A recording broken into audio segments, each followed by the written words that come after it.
Superman, Aquaman, and the superheroes. They always fight for what is right. They are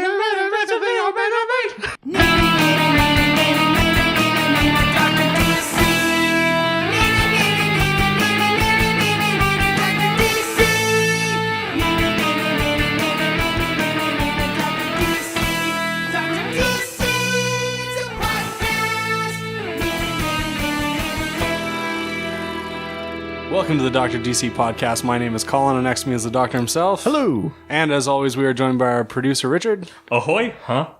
Okay. Each week, we talk about the weird and wonderful world of DC comics and movies while fielding questions from listeners like you. Well, I need a little bit of Monica in my life, a little bit of Erica by my side, a little bit of Rita is all I need. A little bit of Tina is what I see. This is taking forever. A little bit of Sandra is in the sun. Yeah. A little bit of Mary all night long. A little bit of Jessica, here I am. A little bit of DC Comics makes me your man. Oh, God, I hate you guys so much.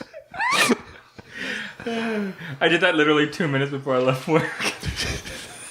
I was like, shit, what am I going to write? That's awesome. I like it. What do you listen to when you're at work? Mambo number 5, apparently. Is that on repeat? What, you guys don't? Is that your I'm getting the fuck out of here song? Yeah. No, he just puts it on at the start of the day and then turns it off at the end. He's been doing that for 9 months. I actually just repeat the little part. It's just not even the whole song. No. It's just a little bit over and over. That's your white noise machine. Yeah. Oh my God. Amazing. All right. Well, in news, Gotham's Poison Ivy takes on a new evolution. Right. So, when the show started, Ivy was like the same age as Bruce and Selena. This is such and then in season 3, I think she got artificially aged to be like an adult because they were like retcon. They were like, we need sexy Poison Ivy. And then this season, she's meant to actually be getting her powers this season, but they've also recast her. So the person playing her now, I'm going to forget the actor's name, but she played Lisa Snart on The Flash. She played Golden Glider, the sister of Captain Cold. Oh. And so she was also on, what was that other show? The Tomorrow People? That show didn't necessarily go for very long. But at any rate, Ivy has been recast and is apparently getting her powers this season, and that is what this little bit of news is about. Unfortunately, I'm not watching Gotham right now, so like I don't really know too much more than that, but that's what I've like picked up. That's weird because I am. Are you actually? No. Oh, okay. that was going to be weird. Nailed it. Yeah, nice. Zachary Levi to star in DC's Shazam. That's right. So, Zachary... Did I say his name right? I never say people's names No, right. you did, actually. Oh, so nice. Zachary Levi, he was the lead in Chuck. The weird guy from Chuck. Yeah, I guess he's the weird guy. He's the guy. Like the geeky... He's Chuck. Yeah. So at any rate, he has been cast as Shazam. So we finally have a Shazam, and his name is Zachary Levi. As you might imagine, there are some people who think this is great, and some people who like hate this with every fiber of their being. But This is amazing. I'm excited for it. I think the best. I think he's got like the sense of fun that you would want in an adult who is meant to be like a kid at heart. And people are like, oh, he's not big enough, as if like every actor has never had to train for a role before. So Chris Pratt. and that meme has like gone around online he used a lot. to look like my stomach size. Yeah, exactly. And now he's like cool. Also, on the day they announced Zachary Levi as Shazam, someone else tweeted like, just finished a 4-hour personal training session with Zachary Levi. So it's like, so he's already working on it. Like, it's fine. Also, like, if you look at Chuck, like, season 1 and Chuck, like, the last season, it's a drastic physical change. Yeah. The man can, like, become muscly and cool. Like, Yeah, I mean, like, I'm excited for it. have you never watched Chuck? I've seen, like, bits and pieces. I never watched it all the way through. Oh, but, man, it's so good. But, like, yeah, I mean, it's early days. Like, we can't know if the movie's going to be good or not yet, but I don't... Okay, well, here's a There are no question. red flags for me about this casting. Here's okay. What are the 3 things that Shazam needs to have as like a personality? Like be a kid. Yeah, so he's got to be, like, kind of, like, full of wonder, like at his own abilities. Yes. He has to be like genuinely, like almost to a fault, kind at heart. And he has to look reasonably like he is like a physical match for someone like Superman. Ladies and gentlemen, I give you Chuck. Yeah, I mean, like really, and with all of the training he'll be doing. Yeah. I'm not concerned at all. That doesn't worry. I think what Richard means is the character of Chuck is basically 100% what. Yeah. this Well, I mean, guy is. it's literally like that is what Chuck is. It's a guy who randomly suddenly gets abilities beyond his belief, and like. Is that what that show's about? Yeah. What? Yeah. Did you really not know that? No. The show is literally what happens. What did you think the show was about? I don't know. It's just A guy on in who the works at background. Best something. Buy? No, Okay. I thought he was just like a spy or something. So here's the thing. It's what happens is at the very beginning of the show, his friend from college, who you find out later that he actually hated, because he thought that he like fucked up his whole life and got him kicked out of school. Right. But that guy who's super handsome and physically fit becomes like a super spy. Right. And then at the very cold open of the show, he's like being chased by some like super spy bad guys, and he gets this like this program that basically is like all of the like knowledge of the CIA and the NSA and all that stuff, and like including like fighting abilities and like knowledge and everything. Sure. And he like it's all like in a set of glasses so that they can like train like to become super soldiers. Right. And so he doesn't want anybody to get it, so he sends it to Chuck. Right. And Chuck becomes, so it's this guy who's like this really, really super smart guy who like was at MIT and was very, very intelligent. And then he gets right. Yeah, and then he gets the ability to like be like this super spy that he's always wanted to be, right? Right. So Okay. it's neat. It's the best. I love. Yeah, I mean, that show. there's definitely like parallels in there. Yeah, I mean, like I said, there are no red flags for me about this casting. It's far too early to, as with anything, to know what's good or bad about it. But like, it's not like they were like, guess what? We cast John Malkovich as Shazam. Like, it was nothing like weird or anything. Can we just sidebar how fucking hilarious that would be if John Malkovich was Shazam? I really want to try to do a Malkovich impression, but Just it's just like- not. I It's don't not think in I my can do tool it. bag. Like, I would be okay borderline- with Malkovich as the wizard that gives him his powers. Yes, just like annoyed about all of it. that should make an edit. The Chuck didn't get his ability from the glasses. That was the second time. The first time was just from a computer email, I believe. Oh, okay. Interesting. I'll be corrected online. Oh yeah. Take that, internet. Beat you to it. Is Zeus battling Steppenwolf in Justice League? Yeah, so remember when we've been watching these trailers, there's all these clips of this big like battle sequence, and the idea is that this takes place like thousands of years ago, and it's the Atlanteans, the Amazons, and humans. Like their last, that's their like last alliance of men and elves, basically fighting Steppenwolf the first time he tries to invade. And in some of those shots, it looks like lightning. So I think the idea is that we may see the Olympian gods also fighting on the side of the Amazons and that against Steppenwolf and his parademons. So again, that's just based on like very quick clips from trailers and things like that. But I hope it's true because that would be awesome. And it would just help tie things a little more closely to stuff that we've seen in Wonder Woman. No, I already read that one. The Raid's Gareth Evans in talks to direct DC Comics Deathstroke film. Yeah, so Deathstroke was first kind of floated for the DCEU back when Ben Affleck had written a script for a solo Batman movie, and he was going to direct it as well. They cast Joe Manganiello as Slade Wilson as Deathstroke. And then when that script got canned and they handed the movie over to Matt Reeves, that Deathstroke thing kind of fizzled. But it sounds like DC is interested in pursuing a treatment for a script with the guy that did the Raid, Gareth Edwards. Okay, Evans. what is Sorry, Deathstroke's whole thing? Because it's a character I don't ever really know that much about. I always get him confused with like Deadshot. Right. So Deathstroke is he's like a soldier of fortune, but he goes through this program that he gets some like modest super strength agility, not like crazy levels of it. I'd say like less than Captain America, but in those ranges. but it also gives him access to 90% of his brain power. So he's a master strategist, tactician. He's proficient in like all martial arts and all sorts of weapons and firearms. He's the world's deadliest mercenary. But he's super amoral in the comics. Sometimes he's with the good guys. Sometimes he's with the bad guys. It just depends on his own personal code of honor, which has to do with his contracts and how he treats kind of client versus target, and also who's paying him the most.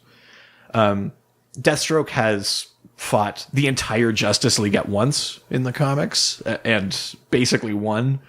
He's fought Batman before. He's a really interesting character who's not necessarily evil. He's kind of amoral. And so I think in the comics currently, he's actually trying to turn over a new leaf. Like he's actually had a bit of like a team of heroes. Like they're trying to do some good. So I don't know what direction this movie will go. What is Deathstroke? He has a mask on the whole time, right? Yeah, and he's blind in one eye, so the mask is half orange, and that's the side where he has an eye, and the other mask doesn't even have an eye hole usually. It's just like solid black. That makes me very excited because that means that they're going to be able to do some amazing fight scenes because they don't have to worry about even like showing Joe Manganiello in the costume. They can just be like, here's this like awesome fighter. That's true. No, absolutely. And I think part of what would be interesting in that movie as well is if they play the idea that he's not wholly a bad guy, which you kind of have to do. But for people listening at home, if Slade Wilson is a name that sounds almost familiar to you, it's because Deadpool, in some ways, is a ripoff of Deathstroke. His name is Wade Wilson. He's also a mercenary that gets like superpowers and things. Slade, Deathstroke did. Really? Yeah. Deathstroke is also originally a villain of the Teen Titans and primarily a villain of Nightwing, of Dick Grayson's. So this may also be an opportunity to tie things back to like the Bat family as well. I'm super excited about this. I love the raid. Have you seen it? Oh, yeah. It's, I mean, the best fight scenes in any movie ever. I mean, it's amazing. So if they can just turn this into like, basically just like the raid 3 with Deathstroke, I'm totally okay with that. This is going to sound like a funny, a funny thing, but if you want like a little bit of a primer for Deathstroke, I would say, watch the cinematic trailer for Batman Arkham Origins, which is... It's not gameplay footage, but it's Batman versus Deathstroke fighting in this shipyard. Yeah. And it's crazy. Like, oh my! It's a great fight, but I think that's the flavor you might want out of that movie. I hope that they keep it like low budget ish, so that they can that he's forced. Yeah, on the relative low budget. Yeah. Yes. Yeah. So that he's forced to do a lot of the stuff that he did in the raid. I mean, that was just practical. Yeah. I think that let the fights just be good fights and don't have to add a bunch of special effects. I mean, that's what you get when you have somebody like Deathstroke, because he's not a magical character in any sort of way. No, right? he's not. Exactly, yeah. God, I'm excited for that. I also love Joe Manganiello. I think that's great casting. I'm really excited that they're sticking with it, too. It might be a little too on the nose. That's my only issue, is it's kind of like big tough guy plays a big tough guy. Like, I guess, but Slade is not like a bro-y tough guy. Slade is like that, like quiet, calculating, soldierly tough guy. Which Manganiello can do. Like if you saw him in True Blood. Oh yeah, yeah, he played that like brutal. I mean, no, I didn't see. It's okay. No, I know. You had to come out at some point. I unabashedly love the first season of True Blood, and then it kind of goes like after that. But I do love that first season. Yeah, no, it's really good. All right. What's up in the news? Judgment, and more judgment. Mark Hamill featured in a JLA short playing himself, the Joker and the Trickster. Yeah, so... break it down for us, Doc. What's the scoop? So, Justice League Action... Hold on, let me drop a beat. God, we're so white. Break it down. Justice League Action is a cartoon. Mark Hamill voices in the cartoon. Oh, did you have some of your mom's spaghetti tonight?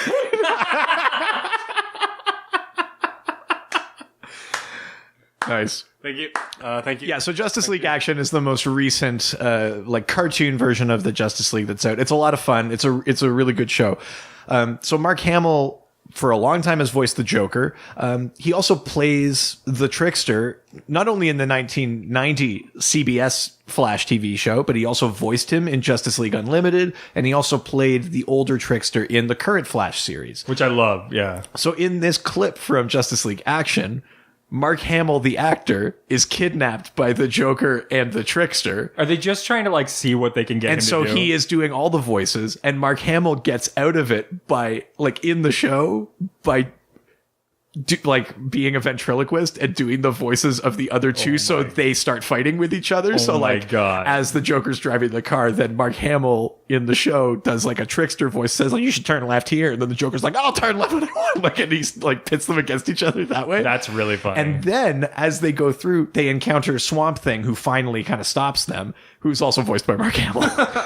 So it's Mark Hamill does all the voices in this segment. It's a Clump style. Didn't we just talk about a one-man show not too long ago? We might have, yeah. Yeah, I think Give it to Mark Hamill. This was his audition. I thought he was done with the Joker. I thought like I think he said that, Hey. but there's always like this is like a new incarnation. I think usually when you hear people say like I'm done, it means like he was kind of done with the Arkham games, or he was kind of done with this thing or whatever. But then he came back, he did Killing Joke, but that was a different thing. That's like an adaptation of a classic story. And then Justice League Action is very like it's a more like kid, like it's very colorful and like fun kind of version of the cartoon.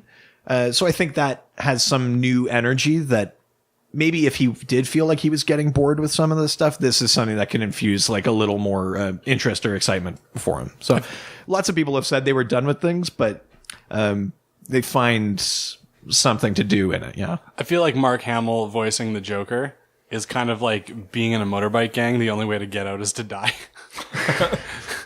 yeah. Mark Hamill, please don't die. That's the unofficial internal policy at Warner Brothers. Yeah, we'd love to let you out of your contract, but it's death. That's an airtight contract. Yeah, you can check it anytime you like. Hotel California. That's Good right. one. Yeah. Yeah. I'm happy that you seized your moment there. That's what I'm here for. Injustice 2 introducing Hellboy. Yeah, I mean, Injustice 2 is like really loaded up on playable characters. We need to get this game in play because Right? I've been thinking about downloading it. I think I might just have to do it. So they do have other characters that aren't from DC. Like the big ones are like Mortal Kombat. Because that was the thing. I ones. was like, was Hellboy DC? I didn't think so. No, he's not. But like Raiden and Sub-Zero are in this one. Yeah. And in the first Injustice, you could play as Scorpion, I think. And then get over here. Yeah, exactly.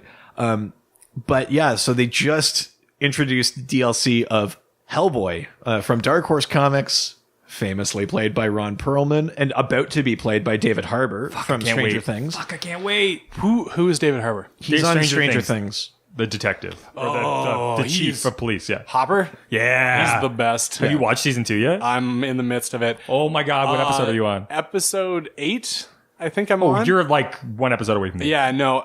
What the fuck episode 7, though? It was just like a throwaway. I don't want to go into specifics, but can you tell me broad terms what The one where she meets that other girl in the city. Oh, yeah. I wasn't really a big fan of that. Now, am I alone in saying that kind of had a Jessica Jones vibe and is a total throwaway episode? If you watch the Beyond Stranger Things, What the fuck was the point of all that? Are they building something for season 3, probably? One, probably. Yeah. But two, they specifically wanted to put her in a situation where it's more urban. Like, that was their whole thing, to have like a different Who cares? atmosphere. It has nothing to do with the show. Anyways, have you not watched Stranger Things still? Yeah, what do you mean still? Yeah, I'm busy. These comics aren't going to read themselves. Mrs. Dr. DC isn't even in town. No, but I did just get a text from her, and she says to make sure that you're eating your vegetables and going outside for exercise. Pop-Tarts are vegetables. Doctor, At any rate, yes, you do this Hellboy shit? is now a playable character in This Injustice motherfucker's getting 2. texts from your wife. He's got some great moves. You get to use like the giant like red like hammer fist. He's got his big old like gun. He's a really cool playable character, and they've got like the attitude right for him too. Like I think one of his Clash quotes is just like God, I'm tired of this crap, or like something like that. I'm very excited for this. Okay, so here's a question that I have about this next headline. Is this guy just really whiny, or is this warranted? It's warranted. Okay, so James Gunn wants fans to stop tagging him in DC versus Marvel arguments on Twitter. Yeah, so basically what he said was... Who the fuck is James Gunn? James Gunn is the guy that wrote and directed Guardians of the Galaxy. Okay, so get over it. You're in, man. Like... No, but what he's saying is every time he is tweeted just about a comic book movie, people respond to him, as you do on Twitter, but they instantly respond...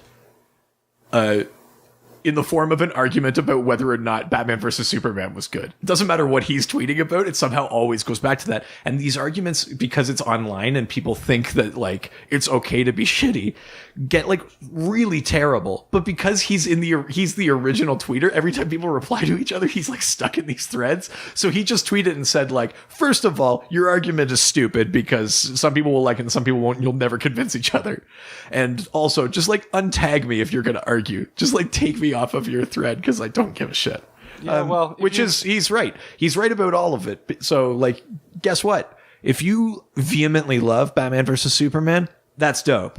If you know someone that vehemently hates it and you want to try and convince them, that's fine. But, like, don't be terrible about it. Don't like some of these things go like horrible personal attacks, or they just like, it's just stupid. Wait, it's stupid internet stuff. Horrible personal attacks on the internet? I know, but it's just stupid. Like, you guys know how much I love this stuff, but like, it's a fucking movie. Like, it's fine. Okay, if someone doesn't can we like just, it, it's can we fine. get to like the root of the problem though? Is that so he posts something about whatever he's talking about, and people bring up the whole Batman Superman thing? Yeah. But he's voluntarily on Twitter. Sorry, are you making this his fault? Well, I just mean like... No, but put it this way. If you walked into a room at a party and you said... Okay, first step, I wouldn't do that. If you walked into a room at a party and you were like, hey guys, waffles are dope, and then Richard and I started like arguing about whether or not the Redux of Apocalypse Now is better than the theatrical cut. That's what this is. Oh no, that would totally make sense at a party that I was at in which I brought up waffles obscurely at nighttime. Why do I bother? At any rate, James Gunn is right. Okay, well, then I'm just going to get on board with that. James Gunn, I'm sorry that you're facing some troubles on the internet. Maybe take a break from the internet. You're wrong. Maybe this is not his fault. Maybe turn off your phone for a bit. You're wrong. Go camping. No, Colin. Do some Serenity stuff. You're wrong. Do you? Maybe go to one of those like flotique places where you go in like those maybe orbs. Maybe if you don't dress like that, you wouldn't get so much bad attention. I can't believe you're like blaming him for people being shitty, and he's just trying to call out the shitty people. It's the internet. Of course, people are shitty. This is also the man who got upset because of the way someone asked the question on Instagram. So that's true. Colin has a history of not understanding the internet. The internet. Yeah. I'm not great at humans or the internet. That's apparently. Fair. That's fair. We shouldn't have even made next on the news. Next on the news. Ching, ching, ching, ching, ching, ching, ching. Track released from Danny Elfman's Justice League score. Yeah. Track got released, and guess what's like buried in it as a little Easter egg? A former news piece about the classic John Williams Superman score. There's a little like Easter egg of that score in this track that got released. So to respond to that piece of news from a few weeks ago when everyone was freaking out about how he was dishonoring Hans Zimmer or whatever they thought he was doing, he didn't. It's great. It's a little Easter egg that sort of harkens back to Superman the movie from 1978. It's really, it's some great scoring. If the whole movie sounds like that, it's going to be really something.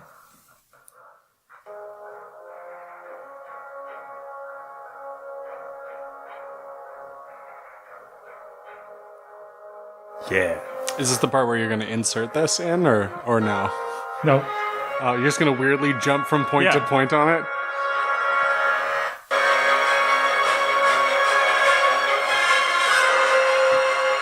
You guys are just the weirdest. It's pretty good, right? Doesn't it sound amazing? It's pretty good. Yeah, if the whole movie sounds like that, I'm so stoked. Elf man. This one brings me great joy to discuss because... You loved this. You actually sent this to us. Yeah, so I'm actually a huge fan of this guy. And so I'm super excited to see that Jesus Christ, our Lord and Savior? Yeah, exactly. Big J. JC, my boy. Did not see that coming. Was not in NSYNC. So this guy is awesome, amazing, wonderful guitar player. Has kind of actually a history of doing pretty incredible covers of classic rock and roll songs. Who is he? His name is Gary Clark Jr. Yeah. And he is doing a cover of the Beatles' Come Together. That's right. Which is amazingly cool. And the Right video now? is so amazing. It's Over me? Yeah. fuck you. Right now and forever. Yeah, so But way the cooler. official music video just came out. So good. It's full of clips from Justice League, but this is the version of Come Together that we've heard in those Justice League trailers. That is just like So basically heavy, dope, so powerful. dope shredding. But yeah, the music video looks great. The song sounds amazing, and you get to watch a little Justice League while you're watching the video. So that was kind of nice for me too. I like to think that Gary and I are kind of both weirdly getting into comic books at the same time together. Sure. Yeah. Yeah. I mean, that's Plausible. not impossible. And that Jason Momoa and I are going to become friends over the next year. Less plausible. Sure. Yeah. I give it a year. I didn't say tomorrow. Well, I mean, that's reasonable. I mean, All right, start the countdown, Jason. At Pride of Gypsies, Colin's right. going to be your best bud in 365 days. On Hallows Eve. That's right. That'd be kind of neat, actually. you mean Devil's Night? Shut up. This week's theme, Secret Identities. Woo! I wish I had one of those still. Yeah. That was Long since dead. So was not for this world. No. we went to the world of Twitter, Yeah, we did. like James Gunn, but Went came to up with a Twitter. handful of That's what we gold did. instead. woo. I am Grant Richter. oh, Grant. Getting rickety Richter. There it is. Probably the most drastic example of why secret identities are necessary is the Identity Crisis miniseries. Yeah. It's not a question, but I know where Grant is going with this. So we've talked about Identity Crisis before. This is the one where it starts with the murder of Sue Dibney, who's the wife of the elongated man. Hey, Sue Dibney. Dun, dun, dun, dun, dun, dun, dun. Hey, Sue Dibney. Yeah, I mean, that's a really happy song. You clearly weren't listening to what I said happened to her. No. Yeah, she was horribly murdered at the start of this book. Oh, no, that's so bad. So at any rate, the reason that he brings up the secret identity thing is that Ralph Dibney, the elongated man, is one of... he's a superhero that doesn't have a secret identity. His identity is known publicly. But so when this murder happens, it starts off this whole like investigation, which eventually reveals a lot of secrets about the Justice League. And so you could maybe make the argument that having a public identity makes you a target. However, I think in the context of that story... Oh, you mean like if you go on Twitter and... No. So No. I think in the context of this story, that what is actually happening is that, like Sue was actually a member, quote unquote, of the Justice League in her own right. Like she like worked for the Justice League and would like help them out and things like that. Not as a hero, but like on the Watchtower. She was like kind of part of the team. Oh, she literally was Sue Dibney, And- not Doesney. And no, Dib. Past tense. Buh. Oh, boring. With So, a capital B. But in this story, as you're going, you learn that she had previously been attacked by a particular villain on the Watchtower. But it's just because this villain ended up on the Watchtower and she was there. Like, it wasn't because she was targeted. It wasn't because she was targeted. It wasn't because she was the wife of the elongated man. It's just because she was there at the time that she was the victim of this attack. So I actually think I disagree with Grant. I don't know that Identity Crisis is actually about the dangers of revealing your secret identity. I think it's about a lot of things, and I think the identity crisis they're talking about is that there's a whole subplot of heroes like rewriting villains' brains, like with magic. Which is just like some dodgy gray area. They do it to Batman. Batman does not like it. He doesn't, and then they do it to him. I remember. So he doesn't know. Yeah, He doesn't. He doesn't. Yeah. Yeah. So I don't fully disagree, but I actually think Identity Crisis isn't really about specifically that Ralph's identity was public and that was part of the issue. I think that's almost just coincidental, actually, to that story. Go banana. Dave Rosie writes, Ralph. What? Who? Dave Rosie? Rossi, I think. Rossi? Oh, Mr. Trek himself. That's right.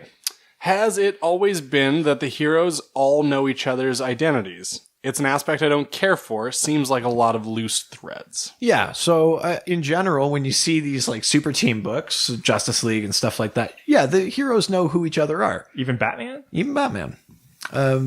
Actually, in the New 52, I think it's in Justice League number 2 or somewhere between Justice League number 2 and Justice League number 4, Bruce voluntarily on the field of battle reveals his identity to Green Lantern. Like, this is the first time they're all working together. They don't know each other, but he's all, oh, hey, I'm Bruce. Ah, shit. well, no, basically what happens is Talk about you're ready to know. Talking about being at a party, talking about waffles. Am I right? but Green Lantern is kind of being like a showboat. He's not actually like helping the team, and Batman decides that the way to get through to him is to show that he's just a person, like that Green Lantern should be able to lead the team or anything like, because he's got this incredible power, etc., etc.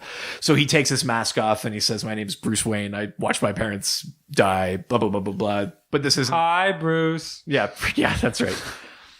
So sad. So yeah, actually Batman... Orphans Anonymous? That's right. I would say Batman's identity is probably one of the ones that like the most people know.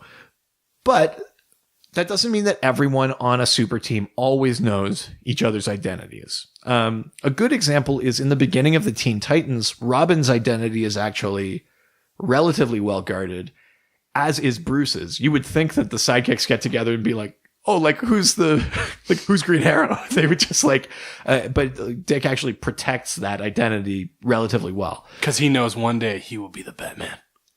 Well, if he even wants to be, but yeah. He wants to be, though. Yeah, He totally wants to be the Batman. Why would you be a sidekick? No, he doesn't want to be a sidekick. He's his own hero. He becomes Nightwing. But at any rate, Nightwing. there are other Wings examples. flies around at night like a bat. There are other examples of heroes that don't necessarily know each other's identities. So when Lex Luthor helps save the world from the crime syndicate, he is then basically made he's reluctantly made a member of the Justice League. He knows who Superman is, and he knows who Batman is. He figures it out during Forever Evil. But Lex does not know who the other members of the League are. He doesn't know that Barry Allen is the Flash. He doesn't know that because they don't fully trust him.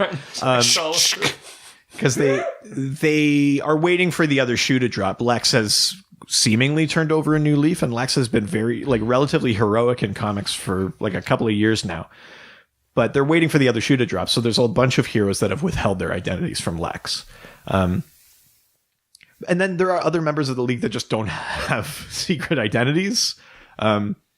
So yeah, that's just there to be known. In general, though, I think the idea is that if you're on a super team with someone, you kind of want to show that they trust each other. And one of the easiest ways to do that is to show that they know each other, like what their secret identities are. So from like a storytelling perspective, I think there's a reason that happens. Okay, here's a question from me just on the basis of that last statement. Yeah. What are comic books? Fuck you. No, if you're on like a super team, much like the Dr. DC podcast team. Yeah. Not even a little bit. And you reveal your secret identity to this group of people. Right. What is to stop them from being either A, corrupted and turning into villains and then just totally fucking your shit all apart, or getting corrupted by some kind of brain altering business and giving up your identity? How do you keep those things like locked in a safe, essentially, within that group of people? I mean, it's a good question. There isn't anything particular to stop that, but I guess the question is, what is the bigger threat of a super team? If we're talking about someone getting mind controlled, what's the bigger problem? That someone can mind control Superman, or that while they're mind controlling him, they might figure out who's under a different person's mask? I think the bigger problem is just that someone with the power of Superman would be mind controlled. So if you already accept that maybe that's an occupational hazard that you have to deal with Superman, I think maybe the idea that... Did you just say occupational hazard in line with the superheroes? Yeah. Well, it's their occupation. I wonder what their WCB claims look like. Oh God. But you know what I mean? Like, I think if you're taking for granted that like one of the hazards of being on a super team is that one of your teammates might by magic or some other force be, controlled or influenced, I think it's maybe like a tertiary concern that they know who you are. Because I think a lot worse damage could be done to the world in general or to other people than just that. Okay, so then let's break it down one further then to the first part of that question. What happens though if one of them goes rogue? Because that could fuck everything. And it has. Yeah. Well, here, let's put it this way. Batman. No, that's not what. No, Batman has famously contingency plans to take down or take out all of the members of the Justice League. That sounds like what I would do. Because, like you, he doesn't fully trust that they will forever be totally in control or whatever. Oh, yeah, that band's going to break up. Well, but not necessarily of their own doing, but he knows that there's the risk of mind control or things like that. And Bruce uses his knowledge of their secret identities in some of those contingency plans. Like his contingency plan for Green Lantern in the comics, if I've got this right.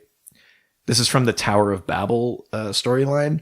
I believe it involved planting a post-hypnotic suggestion in Green Lantern's head that he's blind, knowing that then his own Green Lantern's willpower would be so strong that if he thought he was blind, his willpower and his ring would make him blind. So he uses like the things he knows about them, or like their own fears or their own insecurities or things like that. And he's cataloged them, and they're part of his contingencies for them. So part of that story is that Batman doesn't go rogue, but his plans get stolen by Ra's al Ghul, who then uses them against the Justice League. Oh, shit. Yeah, so that's an issue. But again, I think if you're trying to draw like an overall like lesson from it, it's that the benefits of the trust, as far as the team success go, outweigh the potential risks of like 7 individuals with, their secret identities, day jobs and shit. Well, you know what I mean? Like, if you're talking about some of these characters that have like crazy powers, like the Flash has a power drawn from like the actual fabric of the multiverse itself. It's, if he goes rogue, there are bigger problems than whether or not he's going to tell people that like Diana Prince is Wonder Woman. Like, he's just a gossip. He's at the hair salon. Yeah, exactly. So I don't think you've brought up like an incorrect point. I think like it's something in there, and some stories deal with it, but I think in the grander scheme of things, it's more worth it for them to trust each other for all of the victories they have because of that, as opposed to like being super shady and like cagey about their secret identities. Colin, is this just you justifying why you never want to open up? Next question. Chad Bokelman asks, did DC pull a Spider-Man Brand New Day with Wally's public secret identity? I seem to remember Wally West having a strange on-again, off-again relationship with even having a secret identity. Makes sense of it. I think of it more of like a Ross and Rachel will they, won't they? But yeah. Yeah, it was really like you would. So, Chad is right. Wally West. Sorry, Bokelman. Yeah, there you go. It's right. Wally West, who was the original Kid Flash, the sidekick, became the Flash after Barry Allen was killed during Crisis on Infinite Earths. And within a couple of issues of him taking over as the Flash, Wally basically revealed his secret identity. And he did it for a couple of reasons. He said one of them was to honor Barry. he didn't want people to think the Flash had died. He wanted to like honor Barry's particular personal sacrifice. He said there'll always be a Flash. I'm the Flash now, but Barry is it wasn't the Flash that sacrificed himself. It was this guy. So that's part of it. And then, and Wally's secret identity was one of those things where he didn't necessarily go on TV and say, I'm Wally West. He just wasn't keeping it a secret. Barrister and solicitors, have you been in a car accident? Well, yeah. So it was one of those things that was just like, he just wasn't hiding it. So eventually more and more people knew. Yeah. It wasn't like a big like reveal or anything. Unfortunately, as you might imagine, I actually don't know what this Spider-Man Brand New Day arc is. I haven't read it. So I can't make the comparison. I can't answer that part of the question, I'm afraid. But I would say that Wally, especially in the context of the current DC universe, there are actually two Wally Wests. There's a younger, like teenage Black Wally West, who is Kid Flash. And then the original Wally West from the pre-Flashpoint timeline has reappeared. This is the one who had been the Flash. He's got the red hair. He's kind of the classic Wally West. And he is a Flash. There's more than one Flash right now. Barry Allen is the Flash, and Wally West is Flash. And Wally's identity is also still not necessarily a secret. There are lots of people who know who he is, including some villains. Some of them get the benefit of like coming from the future, so they know who people are and things like that. But yeah, Wally's identity is he kind of leads a bit of a public life, not necessarily as public as some others, like Aquaman, who as like the ruler of a nation, very public. But trying to lead a totally normal life is not quite what Wally is able to do. It hasn't actually gone that poorly for him, to be perfectly honest. Pre-Flashpoint, he had a family. He had kids with superpowers. Post-Flashpoint, he's trying to piece like bits of his life back together and things like that don't exist anymore because reality's been altered. But even the bad things that happened to Wally aren't really related to his identity being secret or not. It's actually gone fine for him. And I think in a way, it almost exposes Wally West is a good example of exposing the myth of the mask a little bit. There are some uses to wearing a mask as a superhero, but they smoke it. Or that one. But they often disguise them as being these like noble reasons. And I think sometimes they aren't. Sometimes it's just you put on a mask. And for Wally, he's even said it in a comic before. The reason he still wore the mask after he became the Flash when Barry died was like tradition. You know, like that's what the Flash looks like. So that's what I'll wear. It doesn't matter if people know who's under it.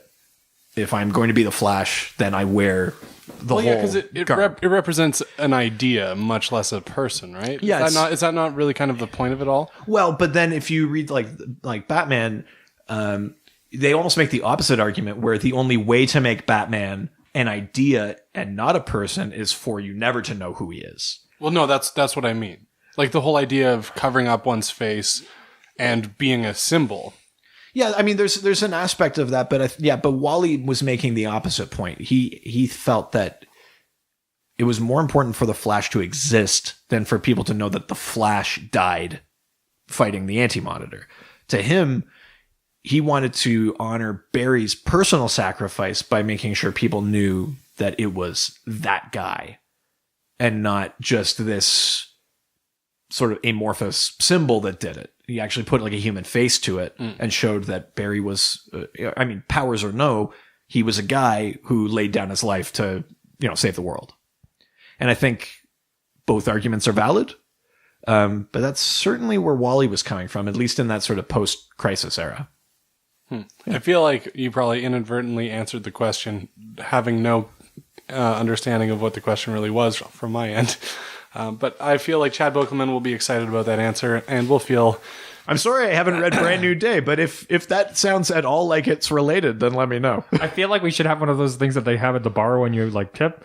It's just like ding ding ding ding ding. You got him. Yeah, that's what the show needs, is more sound effects. Yeah, I can make that happen. I know you can. You're so good at it. 8 layers of sound effects. So we got an email from Stacy Vanier. All right, let's have it. And it reads, not really being a comic book reader, why is it that all these superheroes seem to have a secret identity? Is it a necessity to do their good deeds behind a persona? Could they not be as effective if people knew their true identity? Are there any superheroes whose true identity is known outside their intimate circle? Stacey, thank you for 14 questions in the span of one mouthful of air. Hey. Nailed it, though. You know what? If you get one shot, ask as many questions as you can. Yeah, if you only get one shot. Yeah. You got mom spaghetti. We've kind of started talking about this just in the last one. So there are some reasons that heroes will opt for having a secret identity, for disguising who they really are when they fight crime. Here are some of the standard ones. So we talked about Batman. He wants Batman to be a symbol. He can't just be a man because a man can be killed. So in order to be a symbol, no one can know who he really is. He could be anybody. That's the idea, at least. They also use this argument a lot, that if their identities were public, it would put the people they love in danger. That is technically true, but this gets perverted a lot, and you see it on even like shows like The Flash and Arrow, where then they hide their identities from the people they love, and that puts them in more danger. Like if you imagine that you were Lois Lane or Steve Trevor or something, and let's say you didn't know that Clark Kent or Diana Prince were the superheroes that they are, and you're just constantly being kidnapped by supervillains. You're constantly being taken unaware because a supervillain finds out who they are before you know. You're in more danger because they didn't tell you who they are.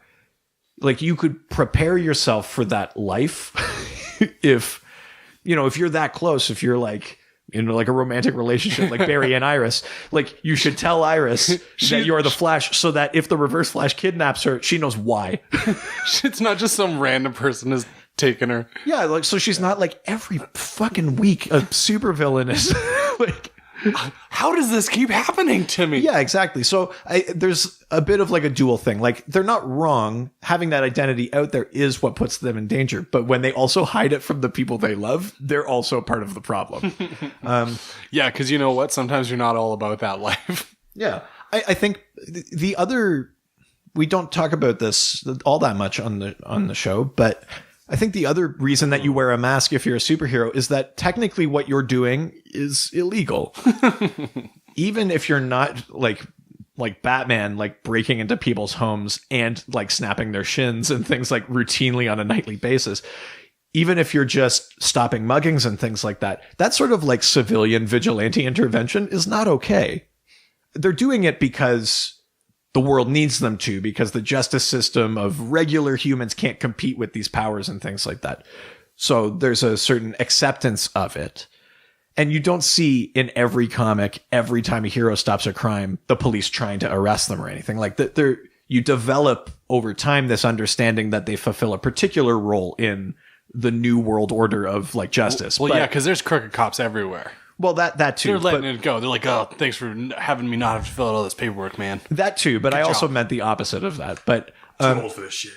But I think there is still an element of like maybe it's easier for law enforcement to say like, maybe we need your help if it's behind a mask. If they just know who you are, if they're like, oh, like that's Gary, then be like, Gary, you got to stop like tampering with the crime scene because you're actually like affecting things now. So I think there's an aspect of being a superhero that does necessitate you hiding your identity. It doesn't always necessarily mean that you have to be the mask. In Superman's case, he doesn't wear a mask deliberately. And I think they talk about this in Superman Earth 1, which is a great book. And in volume 1, he's talking with like Ma Kent or Pa Kent. And they say like, when people realize what you can do, when they see how powerful you are, if you wear a mask, it will terrify them. They need to be able to see your face. Mm-hmm. So he has to make the choice to make his civilian identity the one with the mask. That's the old glasses trick, right? But that's the idea. Superman shows his face, and that's his true identity as a way to earn trust. I haven't seen you without your glasses before. Don't worry about it. I don't have nearly good enough hair to be Superman. So that I hope that answers a few of those questions. It's not, you don't have to hide your identity to be a superhero, but I think it might help. Are there superheroes whose true identity is known outside of their intimate circle? Yes. I've talked about a couple of them already. Ralph Dibny, the elongated man, has a public identity. Wally West, the second Flash, or third Flash, I guess. Arthur Curry, Aquaman, Diana of Themyscira, Wonder Woman. Some Green Lanterns, Guy Gardner is just like straight up. He doesn't have a mask. He's just Guy Gardner. He's a Green Lantern. He's a guy who gardens. We've already been over this. Yeah. Oh, okay, good.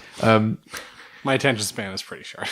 Yeah, I mean, there's like Booster Gold, who comes back in time deliberately to get famous. So, like, that's one of them. I mean, there are lots of heroes. Cyborg can't have a civilian identity. He's on account of he's a cyborg. On account of the fact that he's a cyborg. So Victor Stone is just known as the cyborg. When he goes back home to Detroit, people know him as Victor, but he's still walking around like 80% like metal body. So, hey Vic, nothing. You can only wear so many like Phantom of the Opera masks before people figure out that like it's just metal under there. Well, especially every time you walk, it's it's just old hydraulics. Yeah. We have the technology, but we don't want to spend a lot of money. That's right. We can make them better than it was before, but I don't want to spend a lot of money. Yeah, exactly. So yeah, I mean, there are lots of heroes who deal with that, but there are others whose secret identities are absolutely necessary. And sometimes it's for the preservation of the symbolic aspect of their superheroing, and sometimes it's to protect the people they love, and sometimes it's so they don't get arrested. Well, hopefully that answers that question. We're going to go over to Facebook, where Adam Upper says, who has the most obvious secret identity? Green Arrow. Was that because I answered so quickly? Yeah. Nice. Yeah, it's Circle gets a square. It's straight up Green Arrow. This is... What? No. What? I already don't like this. What is that? A potato flew around my room before you came. Excuse me. What is this?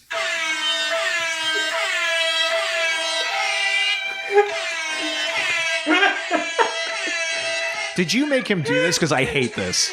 I didn't. I don't like any of this. Why would I encourage this? I might go back to the Speed Force. Do you want to take a vacation, go to the Speed Force with me after October?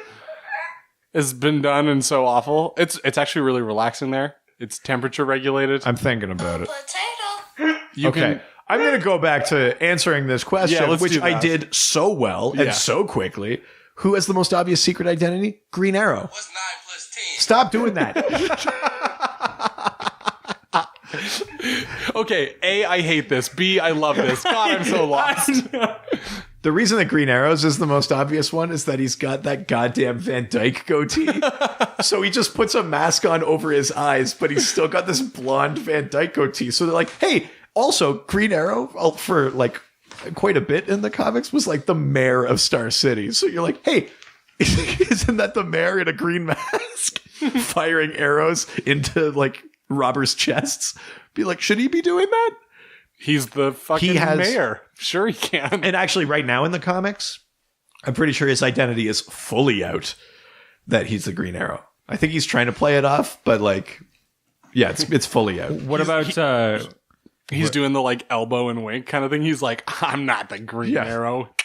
What about Batman having the most obvious because You would think, because it would require someone incredibly wealthy, and Bruce Wayne has the past trauma. who also fell into a well and was covered by bats and But Batman actually has done a really good job, and there's keeps lots chasing guys going, where's my parents? Why you kill my parents? I feel like Actually, the way well, that here, you I'll- said that almost sounded like SpongeBob. That no, the part of So there's ready. there is a reason that Batman's, I think, is less obvious. It's because Batman himself has gone out of his way to occasionally stage incidents where Bruce Wayne and Batman are in the same place at the same time to throw people off the scent, just enough that if anyone thinks it's happening, there's enough instances of the two of them being together that sometimes he's done it. I think in the New 52, when they were showing the Joker's origin during the 0 Year arc, he has Alfred hack into like the night vision goggles of the GCPD so that it looks like Bruce Wayne is there, and then the bat like swoops him up and takes him out, and then the Batman's there. So all of these cops have gone into this dark factory and have literally seen Bruce Wayne and Batman together. And there's a few different instances of those kind of things, and it's a very like calculated move on his part. Green Arrow doesn't do that.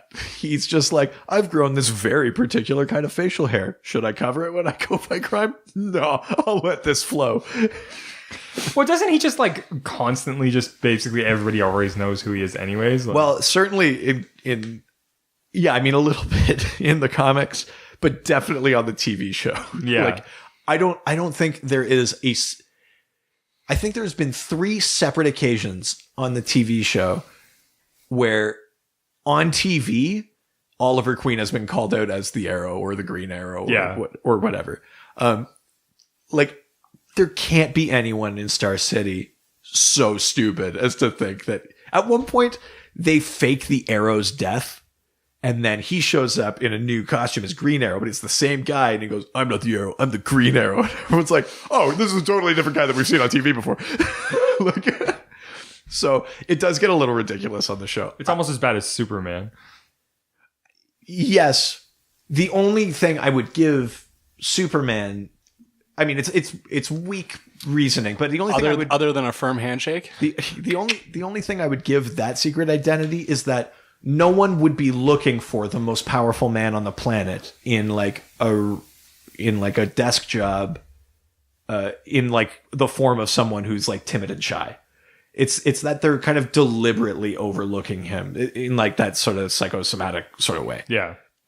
Green Arrow doesn't even do that because he's like, I'm the fucking mayor. He's like, I'm rich, and he's like throwing money around. Like, I would love to see like a spin-off where Superman, Clark Kent, works in a convenience store and like a gas station kind of thing, and it always gets robbed. But he always like kicks the shit out of the people trying to rob the place. That'd be pretty funny. sure. Yeah, that'd be a good one. I mean, it's no worse than any of the other of these like mundane superhero lives ideas. Well, okay, just think about how funny it would be though, because like you wouldn't expect Superman to be working at like a 7-Eleven or something like that in like Toledo. No, I mean, that would, in terms of the point I just made, totally play into that idea of people overlooking him in daily life. In a way, that's actually a very like astute sort of thing to have suggested. But also, I feel like as a news reporter, he has a little bit more leniency with kind of just bailing on his job to go fight crime. Well, exactly. So he picked a. Not saying that people who are journalists are lazy slackers, but No, but you have an excuse to get out of the building or like go somewhere else or things like that. Yeah. Joe McGregor asks, McGregor. is the adjective black racist when connected to a character's secret identity? For example, Black Panther, Black Goliath, Black Lightning. Man, Joe always likes to ask the hardcore questions. His last time was about the bondage for the Wonder Woman. Right. Yeah. So this isn't a 100% of the time thing, but there is a little bit of a pattern in comic books that if you're a female character and the word black is in your name, you're not black. Yeah. But if you're a man and the word black is in your name, you are black. That now I can already give you an example of that. That's not the case. Yeah. Black Adam Yeah. is not black. He's like Middle Eastern. But if you're taking like an average Yeah. if you're a male character with the word black in your name, you're probably black. As for whether or not it's racist, when you look at when a lot of these things were being written, you could probably make the argument that in our world, the real world, where we're reading these comic books, that, yeah, maybe it is. That, like, every time a black male character shows up, be like, oh, like, what are you Manta? It's like, no, I'm Black Manta. I literally own the comic book where he takes his helmet off for the first time and says, don't you know why they call me Black Manta? Oh my God. Like, yeah, it's not great. What did you think I would be? Not the Black Ranger? Yeah, exactly. Well, yeah, that's its own thing too. Yeah. So I think you can make that argument. Watch me do this backflip. But what I will say is that there's a comic called Infinite Crisis. It's a big like event comic, and partway through that, Black Lightning is teamed up with a couple of other heroes on a particular mission, and one of them is Mr. Terrific, who's another like black character. And Mr. Terrific says like, he basically questions why Black Lightning is named Black Lightning. And they sort of retcon a bit of a justification. And Black Lightning's response is that when I started out as a superhero, there weren't very many of us like out there. I wanted people to know who was stopping the crimes. So, I mean, that's when they invented the character Black Lightning, that wasn't what was happening. But they kind of retconned this idea that like there's some sort of positive affirmation in those characters owning that as part of their name.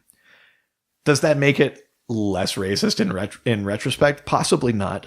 But I think moving forward, if you saw characters that had like new characters coming out that maybe had black as part of their name and that correlation was there, that maybe that's a way to read it.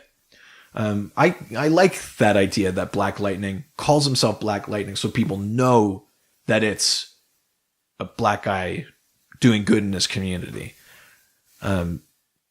He shouldn't have to do that. No, because that'd be like Superman being like, I'm white Superman. Well, like, exactly. He shouldn't have to do that. But as you know, we live in a world... pretty fucked up world that's we always live been in a world pretty where racist. there are preconceptions and things like that. So, too long, didn't read. The answer is, in the real world, I think for some of these characters, you could make the argument that those names are a bit racist. How we deal with them moving forward is up to the writers and creators and readers of these comic books, whether we view these as maybe, if we accept those in-story explanations as good enough justification or as being empowering enough, or if we don't. To me, Black Panther and Black Lightning are kind of both, I want to read them as owning that. I think it works with both of their characters. But I'm not black. And like when we were talking about the cyborg sort of disability thing, I just don't have the perspective. So if anyone out there has maybe a better like perspective on reading Black Lightning comics or reading Black Panther or anything like that, and how they feel about some of those names and how they kind of tie to race in comic books, I would love to hear from you. I'd love to get like a different perspective on it that isn't like a white guy. Yeah, like let me know. Hit me up. Yeah, what do you think of that? But Doc, how much more black could you be? The answer is none. None more black. Is this a reference to something? Spinal Tap. Oh, wow. I wasn't ready for that. Jesus Christ. Yeah. None more black. Sorry. So, Someone out there will be laughing. Paul Schultz says, Schultzy. Commander Schultz. compromise Grandpappy Schultz. God damn it. compromised secret identities often put loved ones in danger. Like I'm about to put Richard in danger if he opens his fucking mouth again while I ask this question. Keep going. What superhero suffered the most from their real identity becoming known? Conversely, has there been a superhero whose secret identity becoming known had little or no effect? Who suffered the most? That's kind of tough. I'm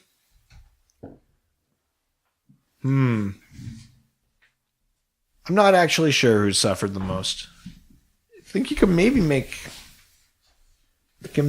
an argument for Green Lantern, like Hal Jordan.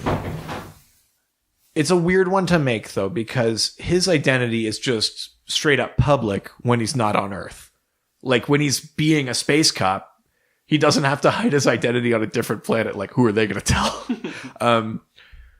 But being, like, sort of open like that, everyone knows that he's from Earth.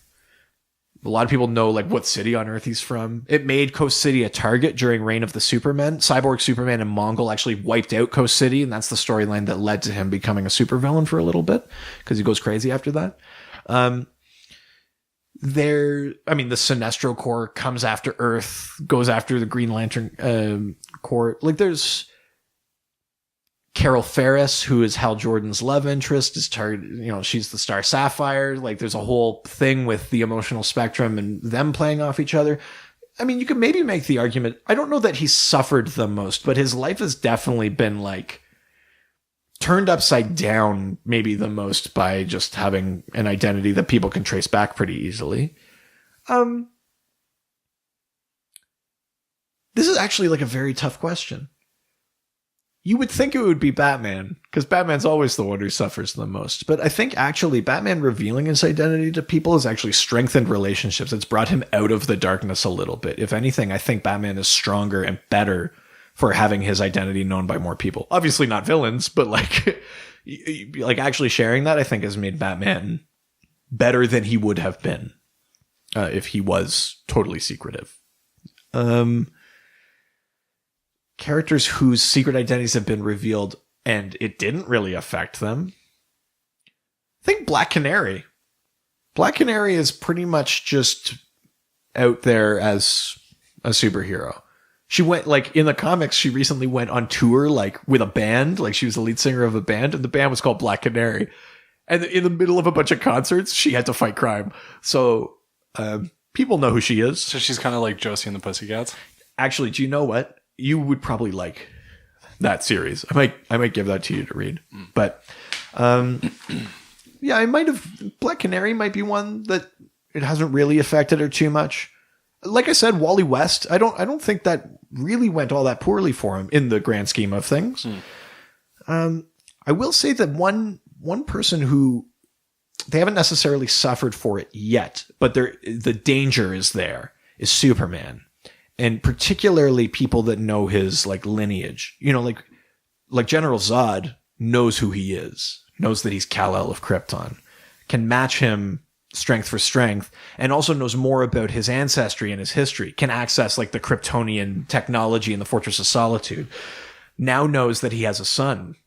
Very recently, that was discovered. And Zod is one of those characters where you can defeat him, but he'll be back. And I think the danger is very present with Superman. A lot of characters know that he's Kal-El of Krypton. And those characters generally are very strong, tyrannical, like, space aliens. So I think the danger is there. He hasn't necessarily suffered a ton yet, but I would be worried if I were Superman by how many people know that he's Kal-El. Well, hold on. Are they Tyrannosauruses or are they aliens? What? No, I didn't say Tyrannosauri. I said don't need to the mic. People lose their minds if you do that. Really, people really. Yeah. Good job giving him food. Yeah, I hope that kind of answers the question. I'm sure there's like a way more kind of like visceral example of something like this, but yeah, to me, often when the tragedy strikes, it's not necessarily because the identity's been revealed. It's more like it's a combination of the fact that people find out who they are, and then it's also like the combined reaction to like all of their decisions and choices and things they've done leading up to that point as well. It's not just simply, we know who you are, now you're going to suffer. They were going to find a way to make that character suffer whether or not they knew who they were. Yeah. Fair enough. So this next question is from Glenn Evans. Oh, buddy. Who I feel like I might be becoming best friends with. He's awesome. Because he says, And this is kind of akin to don't whip a dead horse with the same joke over and over and over and over again in the same live taping of a podcast, for example. Glenn Evans says, hey, can you ask Dr. DC why Barry Allen introduced himself in every damn episode or damn issue of The Flash? It's not like I forgot what I was reading. He's cashing checks all over the country. My name is Barry Allen, and I'm the fastest man on Earth. So, that is how every episode of The Flash opens on TV. But Glenn is right. It's funny. I don't think I really realized it until he asked this question. I was going back through my issues of The Flash. Every issue of The Flash, he goes like, at some point, some version of Barry Allen, I'm the fastest man alive. I was chosen by the Speed Force or some. You have to be the fastest man alive. Some version of that. Why? I honestly don't know. Other superheroes don't have to do that. Like, every time you open an issue of Batman, he doesn't go like, my parents were shot in front of me. And then, No, they leave that to all the movies and video games. Pretty close, though. Yeah. Well, He's kind of annoying about it. No, but what I mean is literally that doesn't happen. But literally, almost every issue of The Flash has some version of him in like narration saying, I am the Flash, I'm Barry Allen. That is a really, really good question. I don't think I have like a definitive real world answer for that. I suspect a little bit that at least in kind of modern comics, because there's a pretty big number of people who grew up with Wally West as their Flash, I feel like there's this like tendency to like, they say it so much just to like remind people like, hey, like, remember when Barry was the Flash and he's the Flash again? Like, this isn't Wally. I mean, again, he's right. That you don't have to keep reminding people of that. It almost feels like a little reaction that way, though.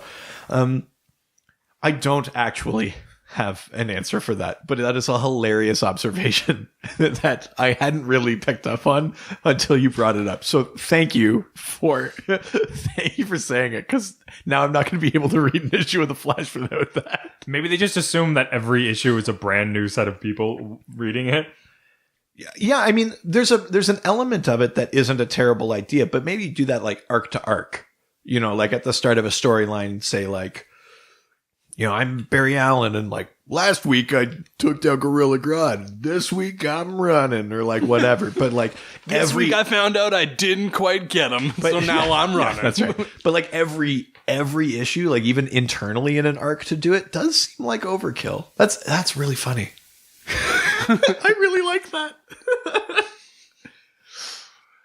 that. Good answers. Good stuff. Yeah, I mean, I'm sorry I don't have like a straight up answer for that, but I think you knew I wouldn't. But it's a really funny. I love it. I love it when people ask like, I'm not harking on them because I do this all the time. But when you do like the Seinfeld, what's the deal with? You don't really care what the answer is. Yeah, you're just kind of griping about it. You're like, what the fuck? Like, why is this a thing? Exactly. Yeah. So Simon Thibodeau asks, I love that name, Simon Thibodeau. Thibodeau. It's a good name. Maybe that's how he pronounces it. Friend of Brecca. Oh, Simon. Hey, me? Oh, I'm Simon. Hey, what Thibodeau. does Simon say? Go fuck yourself. Come on, that was good. No, I'm standing up for him because he probably got that a lot in kid people's school. Oh my god! By this point, Kid people's school. By this point in the Batman continuity, most of the villains appear to have discovered that he's Bruce Wayne via their associations with the League of Assassins. So, why don't they just go firebomb his house already? I love this question. So, the question is not, strictly speaking, accurate. There are people in the League of Assassins who know who it's their first day. No, I know what I'm saying is not everyone in the League of Assassins knows that Bruce is Batman, and B, not everyone that knows that Bruce is Batman is in the League of Assassins.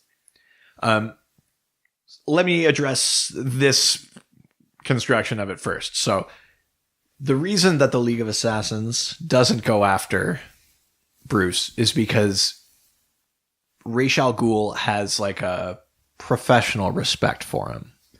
He knows who Bruce is. He's known it for a very long time. But Professional respect. See also restraining order.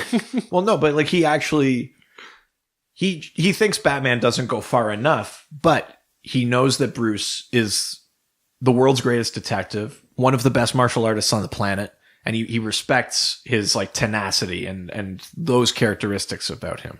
They have a weird relationship where basically, as long as Ra's al Ghul doesn't do anything too like New World Ordery, Bruce kind of lets him go, and in return, Ra's stays out of Gotham. Is basically kind of how that works. That's very unofficial, and there's lots of examples of each of them kind of breaking that, but that's like the détente sort of between them. NWO. So, but Ra's is the demon's head. He's the one in charge of the League of Assassins, so you better believe that anyone else in that group that would know that Bruce is Batman isn't going to make a move on him without Ra's blessing. So as long as they have that relationship, then those other assassins won't move on it either. Now, there are other villains that have found out Bruce's identity. Some of them are truly terrifying. The Joker figured it out. And often in those stories, there's a convenient way where people will unlearn something. We'll give a couple of examples. So this Joker one, in Endgame, it's revealed that Joker knows who Bruce is. And possibly implied that the Joker has been like a little immortal. But never like confirmed. But at the end of that arc, Bruce and the Joker are trapped in a cave-in and killed. But they both get resurrected because there's this weird chemical at the bottom of the cave. But what happens to both of them is it basically like rewrites their brains a little bit. So Bruce forgets that he had been Batman. There's a whole arc where he eventually like gets Joker those memories also back. forgets he was Batman. Yeah, there's a scene where Bruce is sitting in the park and this guy comes up and says, "Can I sit here?" And it's the Joker, and they just sit talking to each other. It's super creepy. This is a Scott Snyder. That is so my jam. Issue. It's really good. That's an example. So there's like usually some sort of like memory wipe or something like that. There's an arc or an issue where Batman finds Joe Chill, the man that killed his parents, and reveals his identity to him. Like basically like takes the mask off and says like, "You made me because you killed my parents," and like beats him up, sends him to prison. And when Joe Chill's in prison, he says, "I know who Batman is. I like killed his folks, and this is why he's Batman." And the other criminals in the prison, realizing that Joe Chill is the reason that Batman exists and all of them are in prison, kill him. And no one thinks to ask who Batman is before they do this, but basically Joe Chill is like, "Holy shit, like I made the Batman," and they're like, "You made the Batman?" and they kill him. Yeah. So that's another convenient loose end tied up. There are lots of versions of memory loss or slight retcon or then like they'll make Or prison murder. or that sort of thing, or like they'll come up with like a diversionary thing so that the villain thinks they figured it out, is like, "Oh, maybe I was wrong," because like, "Oh, here they both are at a party," or something like that. There's always a way out of it if you're a comic book writer. So the reason that they don't just drive up and firebomb his house is that for the most part, if they figured it out, they've either reformed, they've become good guys, they've lost their memory, they're probably being kept in check by a higher power like Ra's al Ghul or something like that. They've been killed, they are in a place where they can't tell anyone, like the Phantom Zone or like some crazy prison or something like that. There's always a way to keep that secret, basically. Can we go just back to the part where Bruce Wayne has his memory wiped and so does the Joker, and they're sitting down on a bench? Yeah. That made me think about how funny it would be. Fast forward a bunch of years, obviously, we've gone through all this like older Batman life stuff movies. Sure. And we get to the part where it's Batman and Joker are neighbors in a grumpy old men type of film. I mean, I would fucking love that. You joke, but Batman and the Joker do have a weird relationship. Oh yeah, I mean, it's very neighborly. Well, I wouldn't say that. Well, but it's a constant like you're on my side of the line game. So in this Endgame arc, when they're in their final fight before that cave-in like kills them, quote unquote. Yeah, it's a property dispute, right? Like They're you can't build your fence on my side of the property. No, but it's like this brutal fight, knives, and they're both bloody and that sort of thing. And as the Joker is basically like dead, quote unquote, and Bruce rolls over and his comms are going out, like Alfred's trying like sir, are you okay? And his last words before that version of him dies are, I'm just gonna lie here with my friend for a while. And he just like lays down next to the Joker. They have a very weird relationship. They're not friends, right? Like they're not buying birthday gifts for each other, but there is like a weird, Batman wouldn't want to admit it, but like he needs the Joker. Yeah. The Joker fully admits that he needs Batman. There is a weird part at the end of Killing Game when they hug. Oh, the Killing Joke, yeah. Yeah. Well, actually, there's a lot of like thoughts about that. Are they hugging, or as the panel moves away from them, does Batman actually kill him to end it? You know, is that why the Joker is laughing, because he realizes that like Batman's going to break his rule for him? Yeah. Because the whole like setup to that is that joke is that joke about like Batman says like I can help you, and then the Joker tells that joke about the guy with the flashlight, like no, you'll turn it off before I get across. Yeah. So he knows that they won't trust each other. Batman knows that this fight will never end unless he does one thing. But you never really find out for sure if that's what happens. But there are a lot of people that feel like that last page, and as the panel moves away and you don't see them anymore, you're just looking at the puddle, that Batman actually kills the Joker, that he makes that choice. But at any rate, yeah, I think I answered that question. What do you think, Richard? Yeah. Nailed it. I'm just thinking about those cookies and turkey downstairs. Because that's professional. That's what we're talking about. I can smell it. It smells delicious. It smells delightful. Well, another fun episode is come and gone. Yeah.